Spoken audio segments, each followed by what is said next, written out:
Hallelujah. आइए हम जल्दी से प्रभु के वचन में चलेंगे।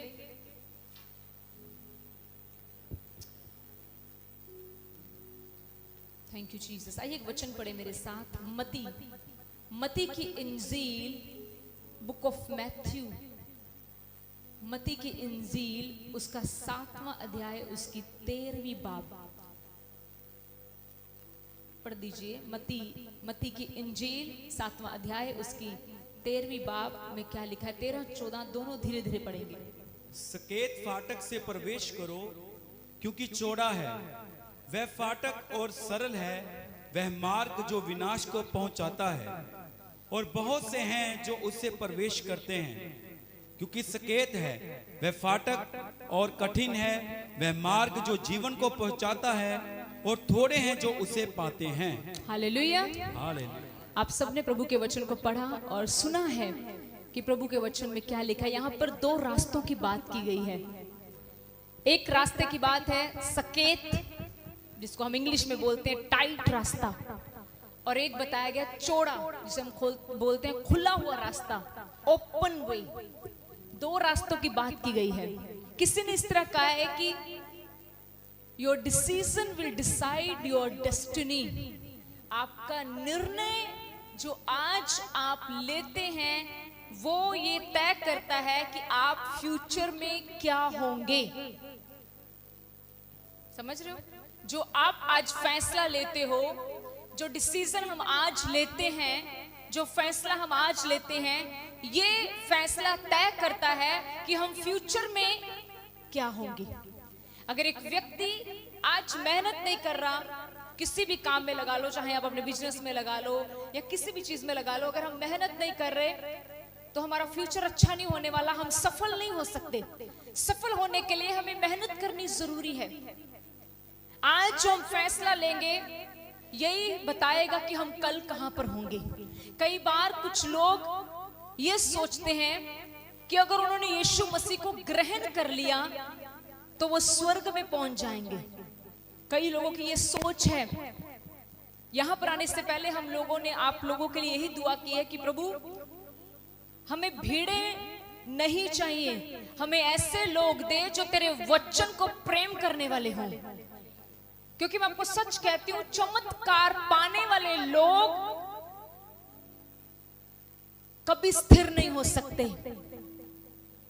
क्योंकि जब उनको चमत्कार नहीं मिलता शैतान के शिकंजे में आ जाते हैं। वो शैतान उनको पकड़ लेता है, उनको बोलता है तेरा हल नहीं हो रहा तो इधर इस रास्ते पे चल, उस रास्ते पे चल, और एक बार अगर आप शैतान के शिकंजे में आ गए तो आपका विनाश शुरू हो गया। पर हमारी ये प्रार्थना है कि प्रभु हमें जितने भी लोग आपने दिए हैं ये आपके वचन से प्रेम करने वाले हों, क्योंकि ये बड़ी बड़ी सच्चाई है कि जो व्यक्ति प्रभु के वचन से प्रेम करेगा उसके जीवन में चाहे जितने मर्जी तूफान आ जाएं, जितने मर्जी बुरे हालात आ जाएं, उसका घर कभी नहीं गिरेगा। अपने लिए रोज ये प्रार्थना किया करो, प्रभु मुझे चमत्कार नहीं चाहिए, मुझे तेरे वचन में बढ़ना है। ये मत बोला करो प्रभु मुझे ये दे वो दे, ये तो कभी भी नहीं खत्म होने वाला। कभी भी मांगना इंसान का खत्म नहीं होता। वो एक चीज मांगता है उसकी दूसरी डिमांड शुरू हो जाती है। सही है ना? जिनके पास घर आ गया उनको गाड़ी चाहिए, जिनके पास गाड़ी आ गई उनको 2 गाड़ियां चाहिए, जिनके पास 2 गाड़ियां आ गई अब उनको कहीं और फ्लैट चाहिए। ये रुकता नहीं है सिलसिला। इसीलिए प्रभु से क्या मांगना है? प्रभु से मांगना है कि प्रभु मुझे अपने वचन से प्रेम करने वाला बना। मैं सच कह रही हूं, प्लीज कलीसिया पर ध्यान दीजिए। अगर आप सिर्फ चमत्कारों को ढूंढेंगे, मेरे जीवन में मिरेकल हो जाए, ये मिरेकल हो जाए, तो मैं आपको सच कहती हूं आप स्वर्ग नहीं जा पाओगे, क्योंकि चमत्कार पाने वाला इंसान स्वर्ग को कभी जान ही नहीं पाया। उसके लिए स्वर्ग कुछ मायने नहीं रखता। मैं ये नहीं कह रही कि चमत्कार जरूरी नहीं है, जरूरी है, लेकिन जो व्यक्ति इसमें जड़ पकड़ गया उसके जीवन में हमेशा चमत्कार होता रहेगा। हम गलत चलते हैं, हमें बाइबल की स्ट्रेटजी अपनानी है, हमें बाइबल का रूल अपनाना है। बाइबल का रूल पता है क्या है? हम अपना रूल चलाते हैं। पता क्या हमारा रूल ये है? हम कहते हैं मुझे पहले चमत्कार चाहिए फिर प्रभु, पर बाइबल कहती है पहले प्रभु, पहले धर्म और उसके राज्य की खोज, फिर दुनिया की सारी चीजें तुझे मिलेंगी। पर हम कहते हैं मुझे पहले दुनिया की सारी चीजें फिर प्रभु देखेंगे। राइट? हम ऐसे चाहते हैं। हम चाहते हैं मुझे पहले मेरा काम हो, हम चाहते हैं पहले मुझे चंगाई मिले, हम चाहते हैं पहले मेरा घर बने, हम चाहते हैं पहले ऐसा हो वैसा हो। लेकिन परमेश्वर का वचन क्या चाहता है? इसीलिए तो प्रियजनों, जब थोड़ा सा तूफान उठता है हम गिर जाते हैं। थोड़ी सी प्रॉब्लम आई और किसी ने बोला इसको छोड़ उधर चल, और हम उसके पीछे चले जाते हैं। थोड़ी सी मुश्किल आई, क्यों हम इतनी थोड़ी सी मुश्किल से घबरा जाते हैं? पता है क्यों? क्योंकि आपने अपना घर जो है उसकी चट्टान प्रभु का वचन नहीं रखा। पढ़ा है प्रभु का वचन में लिखा है जिसने बुद्धिमान व्यक्ति वो है जिसने अपना घर चट्टान पर बनाया। तो चट्टान है क्या? प्रभु का वचन। मुझे एक बात आपसे सुननी है, आप में से कितने ऐसे लोग हैं जो प्रभु को ये विश्वास दिलाते हैं? मैंने आपको बोला था प्रभु को विश्वास दिलाया करो। जो प्रभु को ये विश्वास दिलाते हैं कि प्रभु मुझे चमत्कार सेकंड नंबर पे चाहिए, पहले मुझे तेरा वचन चाहिए। आई नीड योर वर्ड, क्योंकि वचन में जीवन है। जिसको वचन मिल गया उसको जीवन मिल गया, और जीवन अर्थात स्वयं यीशु मसीह। हालेलुया। समझ रहे हैं आप? वचन के अंदर बड़ी सामर्थ है।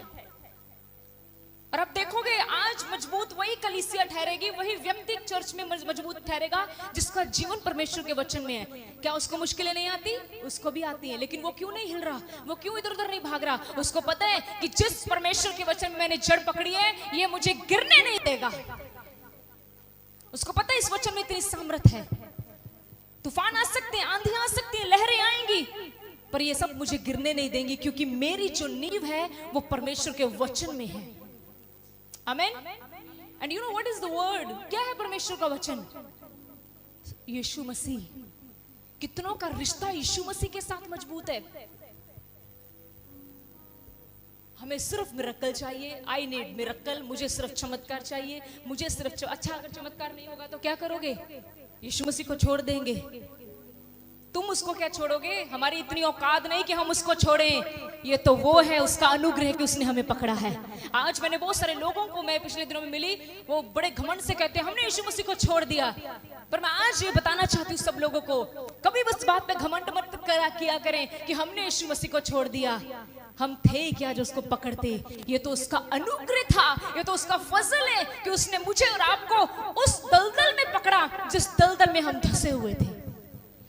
ये तो उसका अनुग्रह है। हालेलुया। ये तो उसका अनुग्रह है। आमेन। अब आप देखो, आप डिसाइड करो, फैसला लो कि मुझे चमत्कार चाहिए कि मुझे उसका वचन चाहिए। You decide.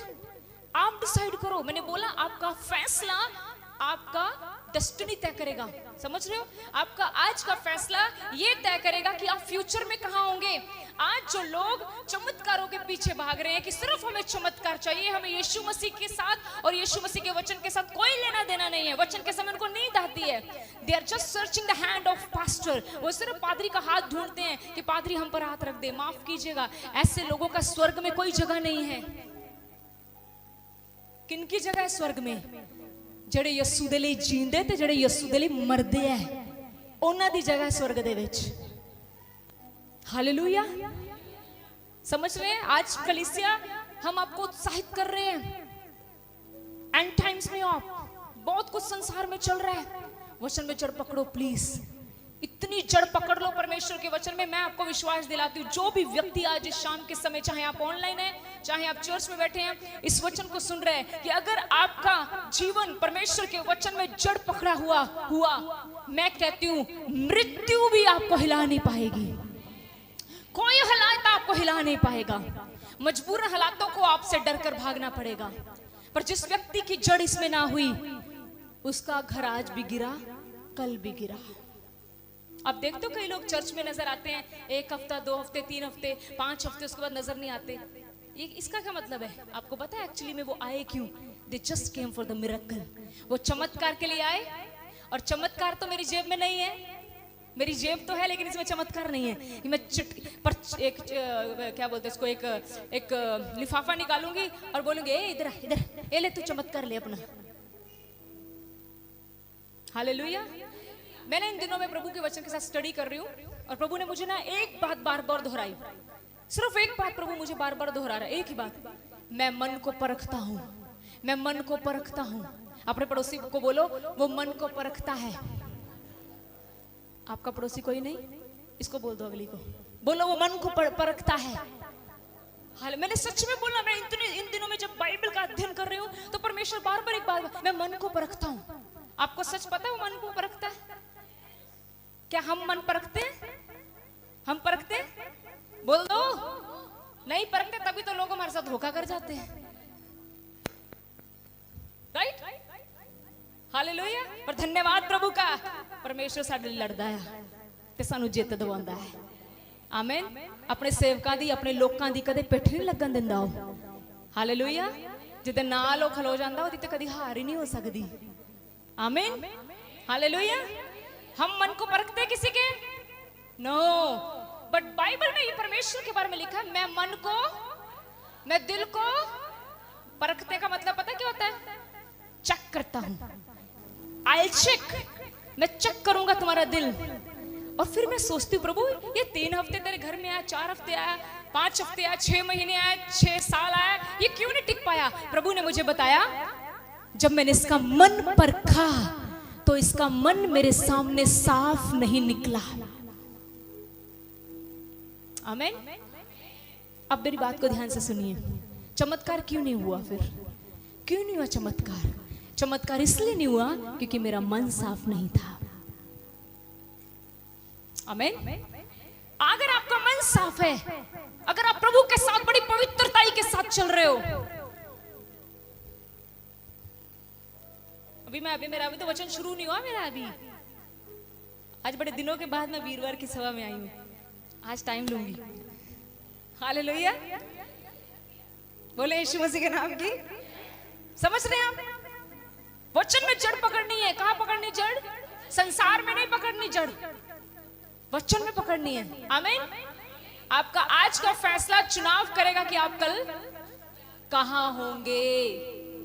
आपका आज का फैसला, अगर आपका फैसला आज ये है मैनू सिर्फ चमत्कार चाहिए, भावें मैनू पादरी दे छत ते जाके बहना पवे, ते पुत जी तुसी सिर्फ छत ते बह सकते हैं, स्वर्ग नहीं जा सकते। बट अगर आपका फैसला ये है कि मुझे प्रभु के वचन के अनुसार चलना है, चाहे कुछ भी हो जाए, मुझसे लिखवा के ले लो, आपकी एंट्री स्वर्ग में पहले नंबर पे होगी ऐसे व्यक्ति की। इसीलिए प्रभु ने कहा 2 रास्ते। कितने रास्ते? 3 रास्ते बोले। कितने रास्ते? संसार तक कहते बड़े राह ने, पर बाइबल दे विच राह इक्को ही आ, यीशु मसीह स्वर्ग जान दे लई। पर प्रभु कहता है फैसले लेने के लिए 2 रास्ते हैं। फैसले लेने के लिए कितने रास्ते हैं? सब बोलो कितने रास्ते हैं? एक रास्ता है टाइट, एक रास्ता है खुला। सारे बोलो एक रास्ता है, एक रास्ता है। सब बताओ कितने रास्ते हैं? 2। फैसला लेने के लिए 2 रास्ते हैं, एक रास्ता है टाइट, एक रास्ता है खुला। अब मुझे बताओ आप और मैं किस रास्ते से जाना पसंद करेंगे? अगर हम संसारिक बात करें तो खुले रास्ते से, खुले रास्ते से हम लोग निकलने की कोशिश करेंगे, क्योंकि खुला सबको पसंद है, राइट? एक ट्रेन है, 2 ट्रेनें लगी हुई है, दोनों ट्रेनें शताब्दी की हैं, और आपको दोनों ट्रेनों में टिकट नहीं देनी। एक ट्रेन में बहुत भीड़ है, एक ट्रेन में खुली खुली सीट है। टू बी ऑनेस्ट बताओ किधर जाओगे? हाँ, प्रभु दे वचन से ईमानदार रहा करो। फिर किधर जाओगे? आप कहोगे इधर भीड़ बहुत है, इधर चलते, इधर खाली है, हमें कौन सा इधर भी किराया देना है। संसार जो है वो पूरी कोशिश करता है कि मुझे चौड़े रास्ते से निकलना पड़े, पर परमेश्वर ने एक बात बताई है अपनी बाइबल में कि जो 2 रास्ते, एक है टाइट, सब बोलो कौन सा रास्ता है? एक है चौड़ा। परमेश्वर का वचन क्या कहता है? जो टाइट रास्ता है उसके बारे में खुदावंद मुकद्दस कलाम कहता है, जो टाइट रास्ता है, बाइबल कहती है, नहीं सॉरी मैं पहले खुले रास्ते के बारे में बताती हूँ। कहते जो रास्ता खुला है वह आसान है, वो बहुत क्या है? अच्छा मुझे बात बताओ, आपको आसान चाहिए कि मुश्किल? देखे चाहिए ना आसानी से। सिस्टर जी मुझे बरकत आसानी से मिल जाए। अगर आज खुदाबंद आपको बोले, और ये बोल खुदाबंद ही रहा है, मैंने हमेशा आपको कहा है वो अपने वायदों का, जो उसने अपनी बाइबल में कह दिया वो पलटेगा, पलटेगा वो तो आपकी और मेरी बात पलट सकता है। आपकी और मेरी बात वो शायद ना माने, लेकिन अपनी बात वो जरूर मानता है। उस प्रभु ने कहा जहां 2 या 3 मेरे नाम से पूरा करो वहां पर मैं, इट मीन्स वो यहाँ मौजूद है। वो संडे को भी मौजूद नहीं होता, वो थर्सडे को भी मौजूद होता है।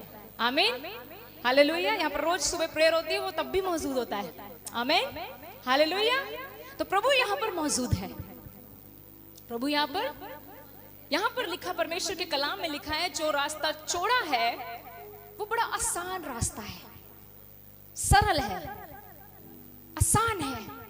और फिर एक बात लिखा लेकिन वो रास्ता मनुष्य को विनाश की ओर ले जाता है। कहां ले जाता है बोलो? विनाश की ओर ले जाता है। और लिखा है बहुत से हैं जो उसमें प्रवेश करते हैं। कितने हैं? सारे बोलो, कितने बोला है? बहुत ज्यादा लोग हैं जो कौन से रास्ते से जाना पसंद कर रहे हैं। और ये बात दुनियावी लोगों की नहीं हो रही, ये बात मैं क्रिश्चियन लोगों की कर रही हूँ, मसीह लोगों की बात कर रही हूँ। आज मसीह लोग भी कंफर्ट में आ गए हैं। आज मसीह व्यक्ति कहता है सारा पादरी बोझ उठाए, मेरा सारा बोझ मेरा पादरी उठाए। पादरी का कौन उठाए? हाँ, सारी बंदूक पादरी के सिर पे, बॉम्ब पादरी के सिर से फोड़ते हैं। खुद कुछ नहीं करना, no prayer, no word of God. तो मैं आपको सच बताऊं, पादरी घुटनों पर बैठा है, उसके घर के चारों तरफ खुदावंद के दूत खड़े हैं। पर अगर आप खुद कुछ नहीं कर रहे तो आप खतरे में हैं। टीचर अपने बच्चे को सिखा सकता है कि 12 का पहाड़ा कैसे लिखते हैं, लेकिन एग्जाम में जाकर टीचर लिख नहीं सकता। आपका गुरु, आपका आत्मिक गुरु आपको सिखा सकता है युद्ध कैसे जीता जा सकता है, लेकिन युद्ध आपको खुद लड़ना है। Right, hallelujah. और बहुत सारे लोग हैं, क्रिश्चियन की बात कर रही हूं मैं, जो चौड़े रास्ते से जाना चाहते हैं। वो चाहते हैं मुझे आसान सा बताओ। आसान तो ये है, आप इधर चले जाओ, उधर जाके ऐसे करवा लो, काम हो जाएगा। कुछ नहीं होगा। शायद तुम्हारा काम हो जाए, लेकिन तुम्हारा अंत में जो जीवन है वो विनाश में चला जाएगा। आज अपने जीवन के बारे में सोचो, जीवन के बारे में। इसको बचाना है, इसको बचाना, अपनी आत्मा को बचाना है। और बहुत सारे लोग किस रास्ते से जाना पसंद कर रहे हैं? चौड़े। और दूसरा रास्ता कौन सा है? टाइट। अब टाइट रास्ते से बाइबल कहती है, टाइट रास्ते के बारे में क्या लिखा है? सकेत रास्ते से बाइबल कहती है, पहली लाइन लिखा है सकेत रास्ते से प्रवेश करो। पहली बात बाइबल कह रही है सकेत। कौन से रास्ते से जाओ? प्रभु ने कहा यहाँ पर खुले रास्ते से जाओ। कहा प्रभु ने कौन से रास्ते से जाने के लिए कहा है? बोलो टाइट। तुम्हें सकेत समझ नहीं आएगा, बोलो टाइट। कौन से रास्ते से? पर हम किधर से जाते हैं? महीने च एक बारी चल जाएंगे चर्च, कुछ नहीं होता ना भी गए चर्च ते। वो तो तू आज कहना कुछ नहीं होता, कुछ नहीं होता। जितन बहुत कुछ हो गया उतन बहुत कुछ हो जाना है। कुछ नहीं होता, कुछ नहीं होता। अगले हफ्ते कुछ नहीं होता। जिंदे चल शादी में जाना है, कुछ नहीं होता। ब्रदर चल शादी, कुछ नहीं होता है। भाई पढ़कर देखो परमेश्वर का वचन, बहुत कुछ होता है। उसको पीछे रखने से, बोलो, बहुत कुछ होता है। खुदावंद को आगे रखने से भी बहुत कुछ होता है, खुदावंद को पीछे रखने से भी बहुत कुछ होता है। खुदावंद को आगे रखने से फायदा होता है, खुदावंद को पीछे रखने से नुकसान होता है। पर फिर भी हम खुदावंद को पीछे रखते हैं और कहते प्रभु मेरा फायदा कर दे, फायदा कर दे, फायदा कर दे। आमीन। यहां पर लिखा टाइट रास्ता है। क्या लिखा? टाइट रास्ता, सॉरी सकेत रास्ता है। टाइट रास्ता लिखा। प्रभु ने कहा टाइट रास्ते से एंट्री लो, टाइट रास्ते से जाओ। लिखा है उसके बारे में, टाइट रास्ते के बारे में लिखा है। कहते हैं ये रास्ता कठिन है। ये रास्ता क्या है? पर ये रास्ता तुम्हें जिंदगी दे देगा। ये रास्ता तुम्हें क्या दे देगा? और फिर आगे लिखा है, आगे लिखा है थोड़े हैं जो इस रास्ते से जाते हैं। कितने हैं? ज्यादा किधर जा रहे हैं? और किन की बात कर रहा है वचन? मसीह लोगों की। असि सोचते हैं आ वचन तो मेरे गुआंढी ने लिखा और मैं तो टाइट रास्ते से निकल रहा हूं। मैं बताती हूं आपको, मैं इसका प्रकाशन लेकर आई हूं प्रभु यीशु मसीह से।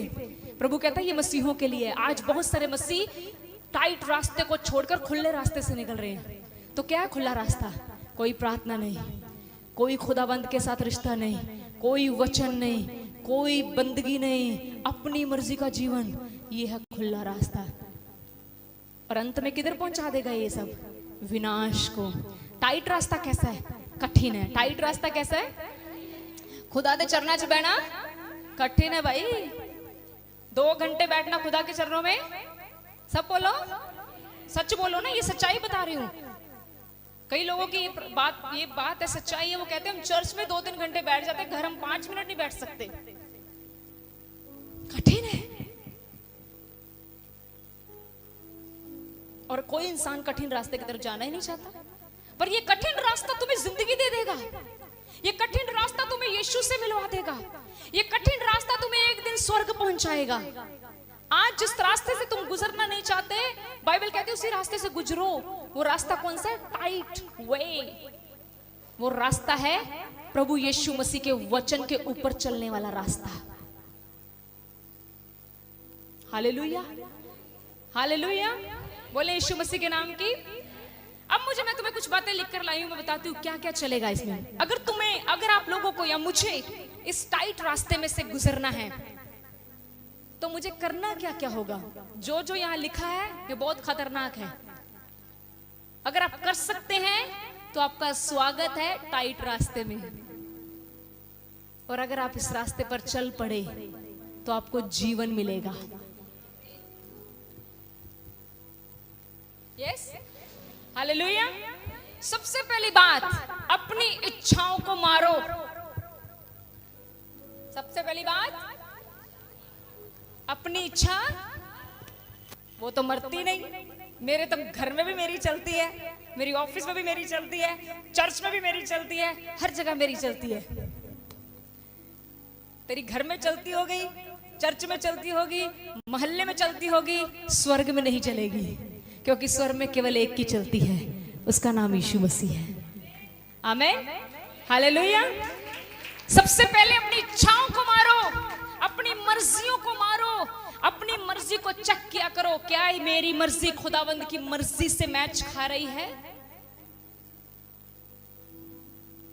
क्या ये जो फैसला मैंने लिया है या खुदावंद के साथ ही मैच खा रहा है?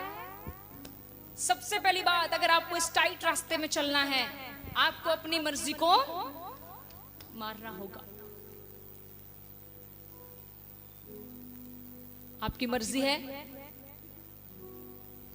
मैं रात को कार्टून देख के सोऊं, मैं रात को फिल्म देख के सोऊं, मारो इसको। मेरी मर्जी है मैं रात को 1 बजे चिकन खाऊं, मारो इसको, नहीं तो तुम्हें मार देगा ये चिकन। अपनी मर्जियों को मारो अगर इस रास्ते से गुजरना है। अपनी मर्जियों को क्या करना है? अपनी इच्छाओं को, जो आपको सही लगता है, पहले उसको चेक करो कि क्या ये प्रभु की इच्छा से मैच हो रही है। सोचिए, कई बार आप अपनी प्रार्थना का समय किसी चीज को दे देते हैं, अब उसको मैच करो, क्या ये प्रभु को पसंद आया? मुझसे लिख कर ले लीजिए, प्रभु को बिल्कुल पसंद नहीं आया। आप प्रभु का समय किसी और को दे, he is a jealous god, you know that. He is jealous God. He is a God who get jealousy. वो कभी शेयर नहीं कर सकता कि आप उसकी जगह किसी और को दो। नो, कभी नहीं वो पसंद करता कि आप उसकी जगह किसी को दो। सबसे पहली बात, अपनी इच्छाओं को मारना। दूसरी बात, पवित्रताई में रहना। इस टाइट रास्ते पे जाने के लिए मुझे किस तरह जीना पड़ेगा? पवित्रताई में। मेरी सोच पवित्र होनी चाहिए, मेरी जुबान, मेरी बॉडी, मेरी पूरा शरीर पवित्र होना चाहिए। माफ कीजिएगा, अगर आप किसी भी तरह की अपवित्रताई में हैं, किसी भी तरह की, सॉरी टू से, यू कांट गो। वो आपको नहीं लेकर जाएगा, क्योंकि मैं झूठ प्रचार नहीं कर सकती। उसने कहा पवित्र बनो जैसे मैं पवित्र हूं। पवित्रताई में जीवन जीना पड़ेगा। कब तक? जब तक आपकी जिंदगी नहीं जाती। जान देने तक पवित्रताई में रहना पड़ेगा। किसी भी तरह की अपवित्रताई नहीं चलेगी। अगली बात, आज्ञाकारिता। मेरे जीवन में आज्ञाकारिता होनी चाहिए। चाहे मुझे वो करना पसंद है, किसके प्रति आज्ञाकारिता? परमेश्वर के वचन के प्रति। चाहे वो मुझे करना पसंद है, चाहे वो मुझे करना पसंद नहीं है, मुझे आज्ञाकार रहना है। लास्ट एंड फाइनल, कभी भी समझौता मत करें। प्रभु की हजूरी के साथ कभी भी समझौता, इसको समझते हो आप समझौता करना? सिस्टर जी हेलो, संडे चर्च नहीं आए, ओ मैं शादी में चली गई। आपने समझौता किया है। हम कौन है? आपके पास्टर, हमारे भी बड़े रिश्तेदार हैं। आज तक कम से कम 2015 से सेव का स्टार्ट, आज कितने साल हो गए? 10 साल। हमें कभी कोई शादी संडे को नहीं आई। क्या बात,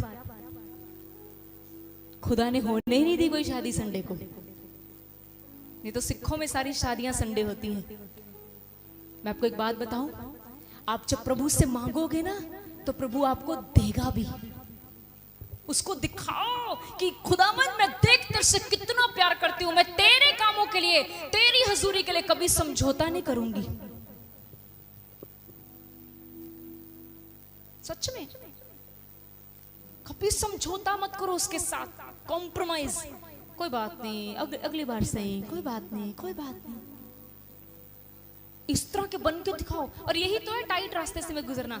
आसान थोड़े ना, कठिन है। अपनी इच्छाओं को मारना कठिन है, पवित्रता में रहना कठिन है, कॉम्प्रोमाइज करना कठिन है, आज्ञाकारिता करनी कठिन है। तभी तो प्रभु ने कहा ये रास्ता क्या है? कठिन है। ये रास्ता क्या है? बोलो, मुश्किल है रास्ता। पर फिर लिखा जो इस रास्ते पे चलेगा वो किसको पालेगा? जीवन को पालेगा। अब आप फैसला करो कि मुझे किस रास्ते पे चलना है। स्वर्ग आपको पादरी के कहने से नहीं मिल सकता। स्वर्ग आपको सिर पर हाथ लगाने से नहीं मिल सकता। अगर यीशु मसीह के साथ सदा का जीवन जीना है तो आपको उसके वचन को मानना होगा, उसके वचन का आदर करना होगा। प्रभु ने 2 रास्ते आज हमारे आगे रख दिए हैं। प्रभु ने कहा चुनाव तुम्हारा है, सकेत करना है या चौड़े रास्ते से गुजरना है। चौड़े रास्ते से गुजरना है या टाइट रास्ते से गुजरना है, फैसला हमारा रहेगा। क्योंकि प्रभु ने कभी जबरदस्ती नहीं की, लेकिन प्रभु ने इतना बता दिया ताकि हम में से कल को कोई प्रभु को कहे ना प्रभु मेरे साथ ऐसा क्यों हुआ। प्रभु ने कह दिया कि जो रास्ता टाइट है, मुश्किलें आएंगी इस रास्ते पे चलते हुए, तेरे को खुद की इच्छाएं त्यागनी पड़ेंगी, लेकिन याद रखिए ये रास्ता तेरे को जीवन दे देगा। लेकिन अगर तू चौड़े रास्ते से गुजरना चाहता है, तेरे को कोई मुश्किल नहीं आएगी। स्टार्टिंग में नहीं आएगी, पर अंत में शैतान ऐसे चपेड़े मारता है, ऐसी चपेड़े मारता है, इंसान को कहीं पानी पीने रहने नहीं देता वो। मैं सच बोल रही हूं। और फिर ऐसे व्यक्ति को परमेश्वर भी नहीं बचाता, क्योंकि परमेश्वर कहता है जब मैंने तेरे ऊपर अनुग्रह किया था तूने उस अनुग्रह को पहचाना नहीं। आज हम पर अनुग्रह है। आज हम प्रभु से ये प्रार्थना करें कि परमेश्वर मेरी मदद कर कि मैं सकेत रास्ते से चल सकूं। मेरी मदद कर परमेश्वर, जो तुझे पसंद नहीं है उसको छोड़ दूं। सिर्फ गाने से नहीं मैं तुझको पसंद आऊं मत, ये गाना गा के बैठ जाने का मतलब नहीं है। ये गाना जो हम गाते हैं ये हमारी जिंदगी का एक प्रार्थना निवेदन होना चाहिए कि प्रभु मैं आपको पसंद आ जाऊं, मेरे काम आपको पसंद आ जाएं और मेरी मदद करो कि मैं इस टाइट रास्ते से गुजर सकूं। आमीन, हालेलुया। कौन से रास्ते से गुजरना है? टाइट रास्ते से। और जब हम इस रास्ते से गुजरेंगे अंत में हमें क्या मिल जाएगा? जीवन मिल जाएगा। और वो जीवन सदा का जीवन होगा यीशु मसीह के साथ। आमीन, हालेलुया।